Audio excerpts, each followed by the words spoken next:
Oke, selamat malam semuanya. Eh, ya, saya coba membahas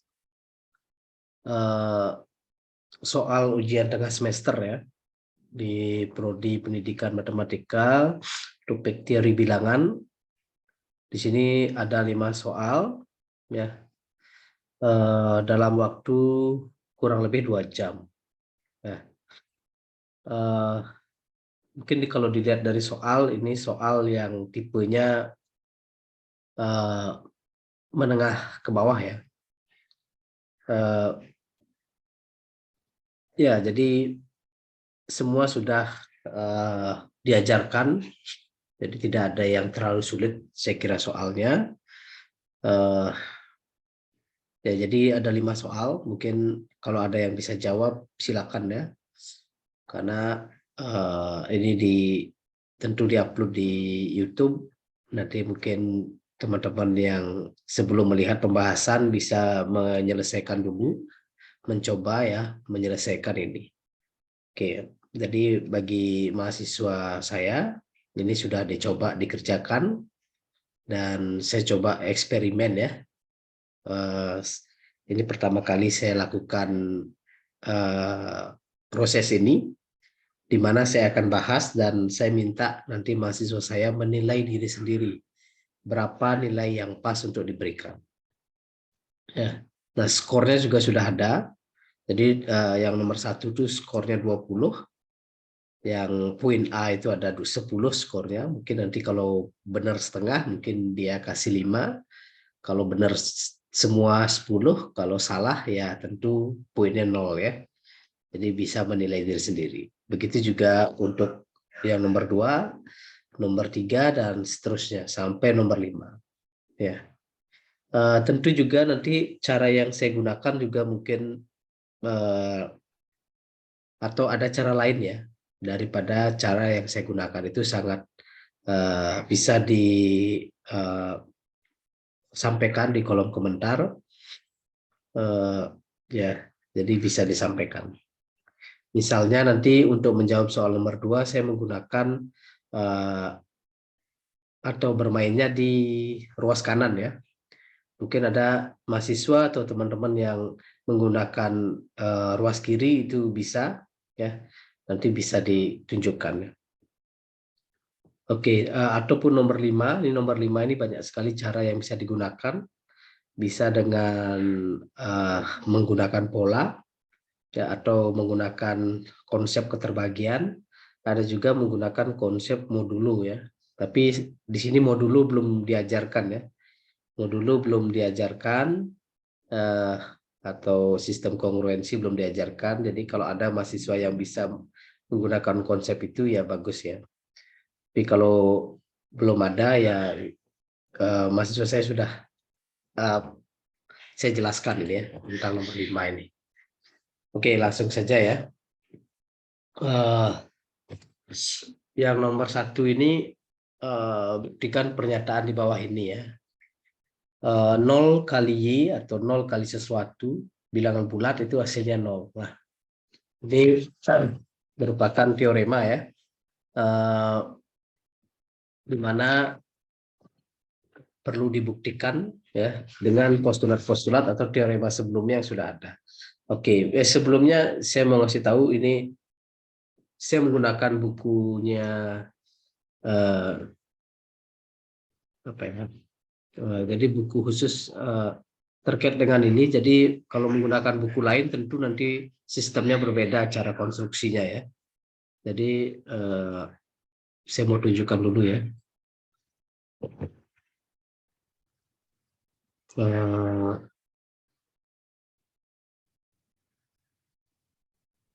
Ya, ini juga pengetahuan untuk mahasiswa lain ya. Jadi kalau kita menggunakan buku lain nanti beda cara konstruksi formulanya ya. Oke. Jadi kita menggunakan buku Element of Modern Algebra miliknya Gilbert ya. Ini 7 edition khususnya pada bab integer ya. Nah, ini kita ngambil teori bilangan di sini ya. Oke. Oh, oke. Kembali lagi ya. Untuk membuktikan pernyataan yang pertama ini, buktikan pernyataan di bawah ini ya.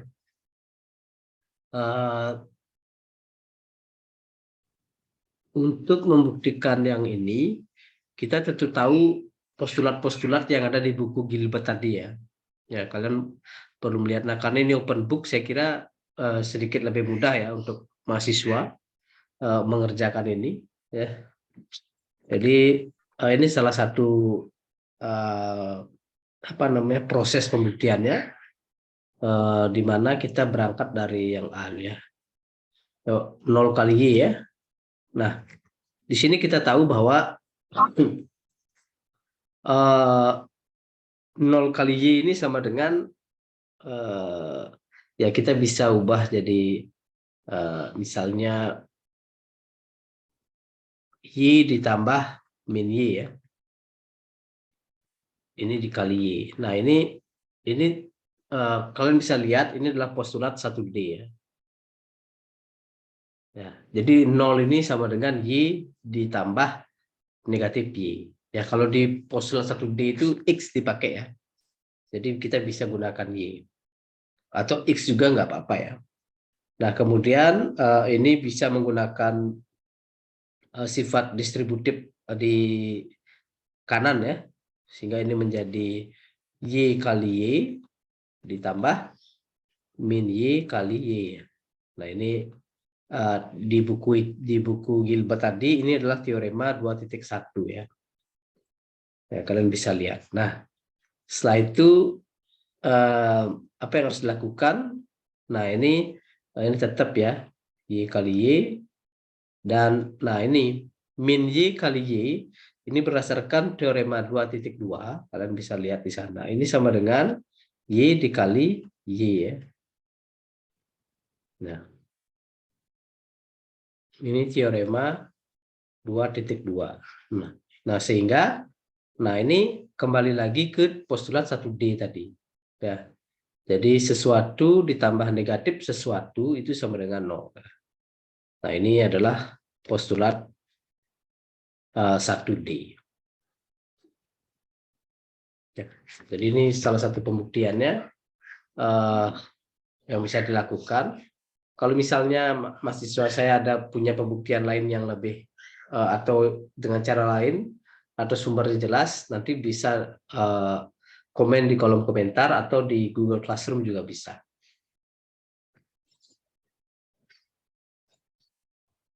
Oke, yang B ya. Nah, yang B ini ya ini bonus sebenarnya ya, karena tidak perlu dibuktikan ya, karena ini sebenarnya adalah postulat ya. Jadi X plus Y plus Z sama dengan XY plus XZ. Nah, ini merupakan postulat 3 di buku Gilbert ini ya. Jadi saya kira tidak perlu pembuktian. Jadi begini saja. Tapi kalaupun ada mau yang membuktikan dengan apa namanya, dengan cara bahwa nggak apa-apa sebagai bagian dari proses saja ya. Misalnya X kali Y plus Z itu berdasarkan apa namanya teorema 2.1 ya. Berdasarkan teorema 2.1 ini kan jadi enggak ya, sifat komutatif ya. Ini Y plus Z kali X ya. Ini sifat komutatif ya. Saya lupa postulat berapa. Terus kemudian ini bisa menjadi YX ya plus ZX, ini tentu teorema 2.1. Kemudian di sini XY ditambah XZ, ini komutatif lagi ya. Nah, kalau ada yang mau seperti ini ya silakan, ini bisa juga ya cara lainnya. Oke, itu nomor 1. Makanya saya bilang tidak terlalu sulit ya soal ini. Oke, kemudian yang kedua, nah ini lagi-lagi yang A ini saya kira saya salah menuliskan soal ya. Ya, jadi dibuat skornya 10 saja, ini karena kesalahan saya. Jadi kalian semua yang menjawab itu skornya 10 untuk bagian A. Ini mahasiswa saya. Jadi soal yang benar itu seperti ini. Ya. 2 tambah 4 tambah 6 tambah 8 sampai 2N sama dengan N dikali N plus 1. Ya.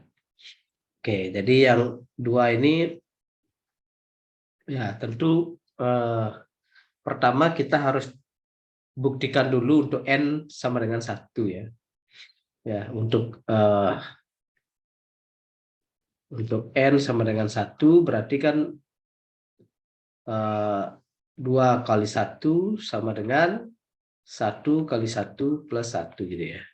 Ini 2 dan ini 2 ya. Nah, jadi P1 benar ya. Jadi pernyataan untuk N sama dengan 1 benar ya. Oke, kemudian ini I1-nya ya. I2-nya asumsikan benar untuk N sama dengan K ya. Di mana K elemen bilangan bulat ya. Sehingga diperoleh 2 tambah 4 tambah 6 dan seterusnya tambah 2K sama dengan K kali K plus 1 ya. Nah ini pembuktiannya seperti apa? Jadi aditnya kan tentu P K plus 1 ya. Nah saya bekerjanya di ruas kanan ya. Kalau ada yang bekerja di ruas kiri silakan. Tapi saya bekerja di ruas kanan. Ya, oke. Jadi bekerja di ruas kanan itu seperti ini. 2 tambah 4 tambah 6 ditambah di titik tambah 2K. Nah, ini kan baru sampai K ya. Bagaimana kalau K plus 1 berarti tambah 2K plus 1 gitu ya. Sama dengan K kali K plus 1 ditambah 2 kali K plus 1 gitu ya. Oke, jadi yang kiri kita nggak usah apa-apakan ya. Jadi yang kita bekerja di ruas kanan saja. Nah, berdasarkan ini kita lihat bahwa ada ini bisa dilakukan sifat distributif ya. Distributif di mana ada K plus 1 sehingga ini K plus 1 di sini ada K plus 1, di sini ada K plus 1 sehingga kita ambil K plus 1 dikali K plus 2. Nah, ini sudah selesai ya. Ini sudah selesai begitu saja, jadi enggak terlalu sulit. Ya. Oke. Sehingga berdasarkan ya I1 dan I2 ya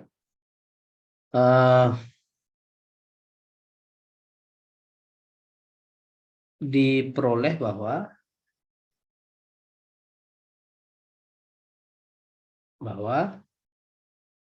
ya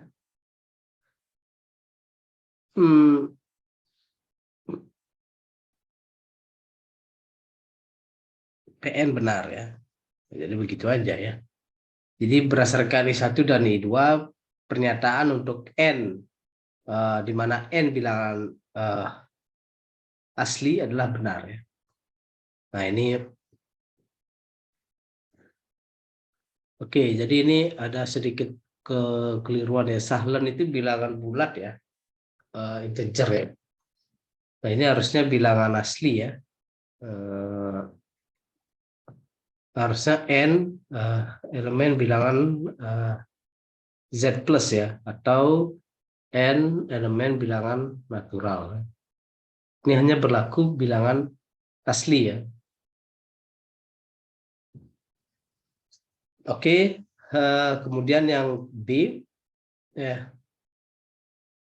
Kalau ditulis panjang ya.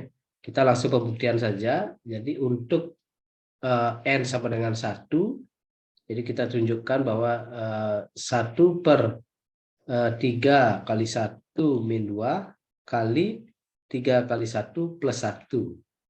Ya, sama dengan 1/3 kali 1 plus 1. Maka ini sama dengan 1 kali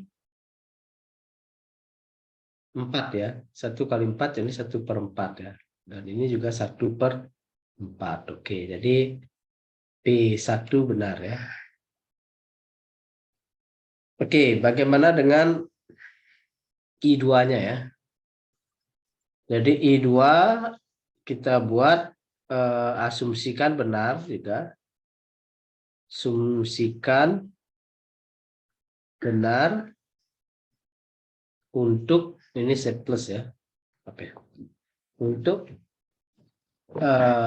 N sama dengan K, di mana K elemen bilangan Z plus ya. Sehingga diperoleh, ya kita ulang lagi ya, 1 plus 1 kali 4 ditambah 1 kali 4 kali 7 dan seterusnya ya. Oke, langsung aja ya. Ini sama dengan K per 3K plus 1. Oke, nah sekali lagi ini saya bekerjanya di ruas kanan. Kalau mau bekerja di ruas kiri silakan ya. Jadi di ruas kirinya 1/1 kali 4 ditambah 1 kali 4 kali 7 ditambah di titik tambah, ini agak panjang ya. 1/3K min 2 kali 3K plus 1 kan gitu ya. Nah ini kan ditambah, nah 1/3 kali K plus 1 kan gitu ya, min 2. Nah, mudah-mudahan kebaca ya. 3 kali K plus 1 plus 1. Oke. Udah. Nah, sama dengan saya tulis di sini ruas kanannya ini ya. Sini K plus 3K plus 1 ditambah 1 per ini ya. Kedua ruasnya ditambahkan ini. 3 ditambah K plus 1 min 2 dikali 3 kali K plus 1 plus 1 ya. Nah, ini kita bekerja di ruas kanan. Sehingga ini menjadi apa? Nah, kita sederhanakan dulu yang di bawah ini ya. Maka ini menjadi K per 3K plus 1 ditambah 1 per ini 3K plus 1 dikali, nah ini 3K plus 4 ya. Oke. Oke, saya buat di sini saja ya. Ruas kanannya tetap ini karena nggak cukup, saya buat di sini. Sehingga ini ruas di suku pertamanya kita kalikan dengan K kali 3K plus 4 ya. Plus 1 per 3K plus 1 kali 3K plus 4 ya. Maka di sini menjadi 3K kuadrat plus 4K plus 1 per 3K plus 1 kali 3K plus 4 ya. Sehingga ini sama dengan 3K plus 1 kali K plus 1 per 3K plus 1 dikali 3K plus 4 ya. Oke, nah sehingga ini bisa dicoret, bisa dihilangkan.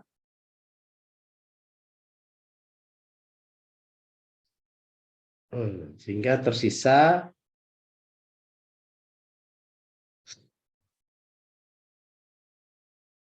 K plus 1 per 3K plus 4 ya.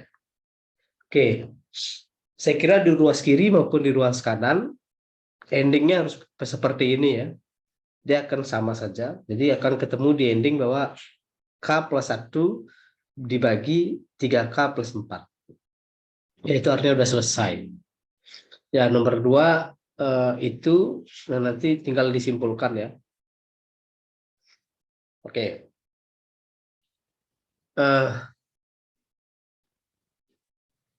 Oke, yang nomor 3, nah ini menggunakan induksi matematika umum ya untuk membuktikan satu pernyataan ya.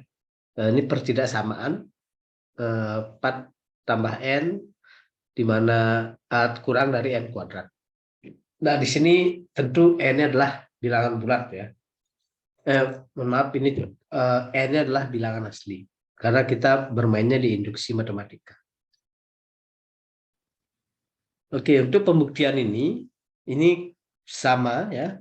Jadi buktinya tentu sama, hanya di sini menggunakan induksi matematika umum, sehingga artinya startnya tidak hanya mulai 1. Kita harus coba-coba dulu. Jadi kalau N-nya sama dengan 1, apakah memenuhi? Nah, ini ternyata tidak ya. Kalau N-nya 2, juga tidak memenuhi. Nah, tentu pada saat N-nya sama dengan 3, ini baru memenuhi ya. Jadi untuk N sama dengan 3, ini baru memenuhi, diperoleh. Nah, ini iya. 4 tambah 3 kurang dari 3 kuadrat ya. Sehingga ini jadi 7 kurang dari 9. Nah, ini berarti P3 benar ya. Atau pernyataan pada saat N sama dengan 3 benar. Oke, sehingga di sini kita buat I2. Asumsikan bahwa N sama dengan K benar ya. Untuk K lebih dari atau sama dengan 3 ya. Oke, sehingga diperoleh atau yang berarti bisa juga ya. Berarti bahwa 4 ditambah K itu kurang dari K kuadrat. Nah, setelah ini apa yang dilakukan? Nah, ini kan tentu aditnya adalah PK plus 1 ya. Nah, PK plus 1 ini berarti kita berangkat dari 4 plus PK plus 1 berarti K plus 1 ya. Jadi K-nya diubah jadi 1 ya. Nah, ini tentu sama dengan 4 ditambah K ditambah 1 ya. Nah, sebelumnya kita sudah asumsikan bahwa 4 tambah K ini adalah kurang dari K kuadrat. Jadi 4 tambah K ini itu kurang dari K kuadrat ditambah 1 kan gitu ya. Oke, nah sekarang bagaimana cara memanipulasi ini ya? Nah, kita bisa lakukan bahwa ini sama dengan K kuadrat plus 3 plus 1. Ya kan sama dia ya. Oh, mohon maaf ini. Oke. Oh, ini salah ya. Bentar ya. Salah ya. Oke.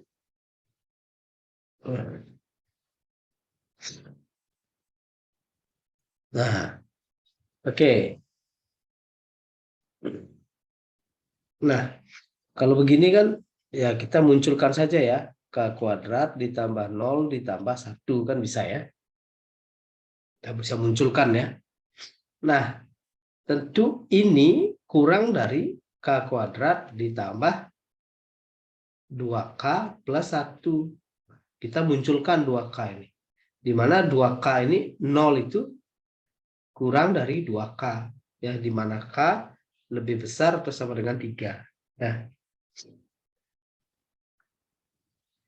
oke.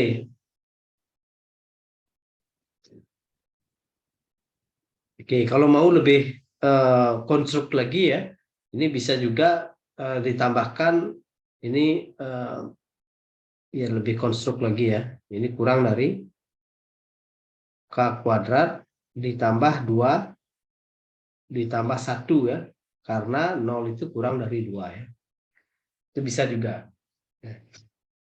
Sehingga baru dibawa ke sini sehingga alasannya jadi berbeda menjadi karena 2 itu kurang dari 2K ya. Itu bisa juga. Nah, ini sudah hampir selesai. Nah, sehingga ini sama dengan K plus 1 kuadrat ya. Jadi kita sudah selesai. Nah, jadi berdasarkan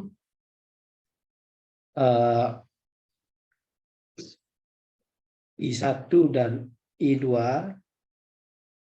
jadi 4 plus N kurang dari N kuadrat terbukti benar untuk N lebih dari atau sama dengan 3, di mana N adalah elemen bilangan asli. Ya. Oke, ini untuk nomor 3. Ya, mudah-mudahan bisa dipahami. Oke, selanjutnya adalah keterbagian. Ini salah satu soal keterbagian ya. Buktikan jika A membagi habis B dan A membagi habis C, maka A membagi habis MB ditambah NC untuk sebarang bilangan bulat. Nah, ini kalau di keterbagian itu berbicaranya bilangan bulat ya, berbeda dengan induksi matematika tadi. Nah, untuk ini kita coba dulu ya. Ini saya coba-coba ini, saya belum mengerjakan sebelumnya nih. Oke. Ini harus tahu banyak teorema ya untuk membuktikan keterbagian ini. Jadi kita harus tahu teorema dan tahu apa namanya postulat ya. Oke. Jadi A membagi habis B ya. Nah, ini kita coba lihat dulu ya teorema mana yang bisa dipakai ya. Oke, atau saya skip dulu ini ya. Kita main ke sini dulu ya. Nanti nomor 4 nanti saya akan bahas ya. Untuk menjawab ini karena modulo belum diajarkan, jadi saya tidak menggunakan modulo dulu. Tapi kalau ada yang menggunakan modulo dan yakin bahwa caranya itu benar, itu bisa kalian nilai sendiri. Jadi digit terakhir dari 2012 pangkat 2022 adalah, nah, untuk menentukan digit terakhir kita hanya perlu ya digit terakhirnya saja. Jadi kita hanya perlu mencari berapa sih digit terakhir daripada 2 pangkat 2022. Nah, berapa sih digit terakhirnya ya? Nah, 2, untuk Pak. mencari ini, oke, ada yang bisa jawab 2 ya. Oke, ini kita cari dulu 2 pangkat 1 ya. Kalau 2 pangkat 1, digit terakhirnya adalah 2. Kalau 2 pangkat 2 itu digit terakhirnya adalah 4. Ya. 2 pangkat 3 itu digit terakhirnya adalah 8. Dan 2 pangkat 4, ini adalah digit terakhirnya adalah 6. Ya, kalau kita lihat 2 pangkat 5 itu akan kembali lagi ke 2 ya. Jadi berulangnya sebanyak 4 kali ya. Nah, sehingga berapakah digit terakhir daripada 2 pangkat 2022? Ya, kita tinggal kalikan saja, bagi saja 2022 ini bagi 4 ya.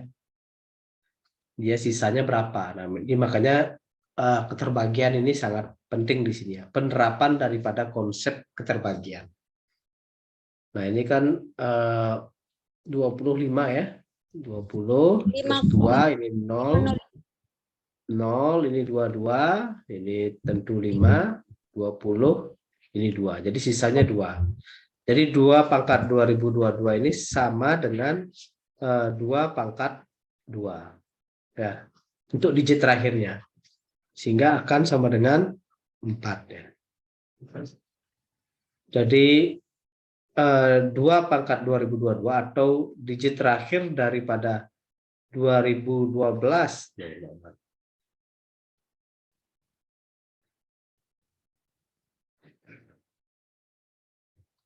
Digit terakhir dari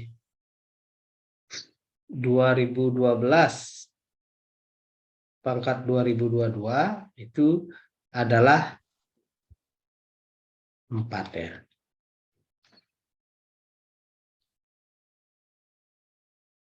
Oke, jadi itu.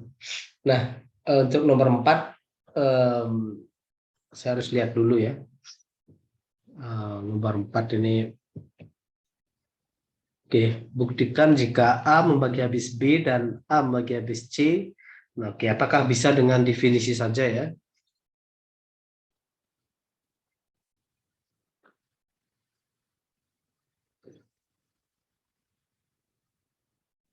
Ini berdasarkan definisi ya. Definisi kan A membagi habis A habis membagi B itu berarti kan oke, apa definisinya ya? A habis membagi B.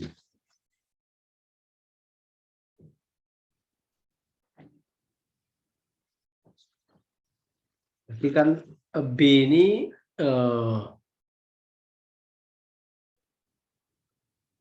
oke, kalau salah ada teoremanya ya. Saya coba lihat teorema dulu.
Oke, untuk nomor 4 ini saya kira bisa digunakan dengan definisi ya.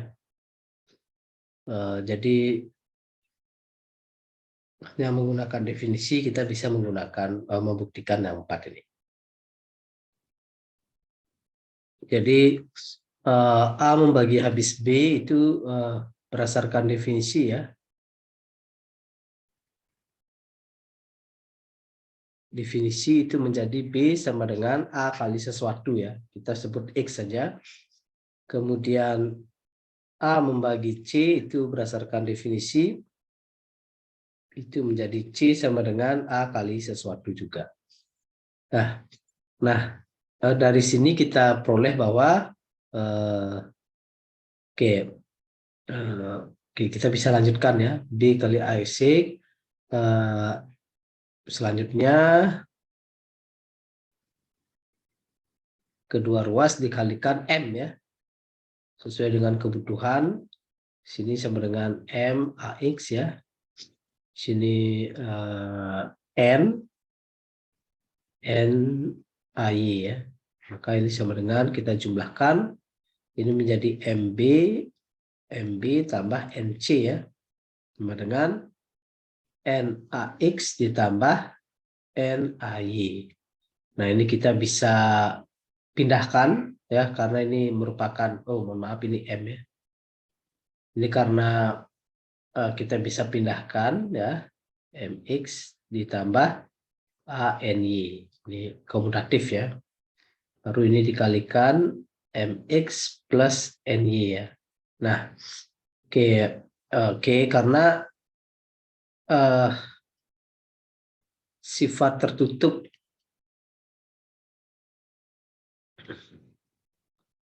perkalian dan penjumlahan terhadap bilangan bulat, maka MX ditambah NY itu elemen bilangan bulat ya. Sehingga diperoleh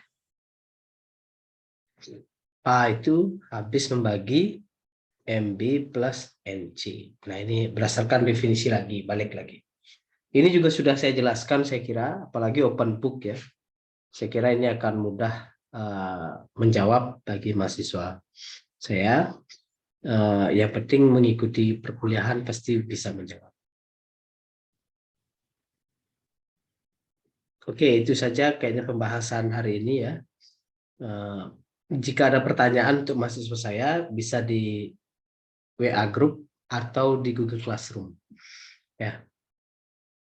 Oke, terima kasih. Selamat malam semuanya. Sama-sama.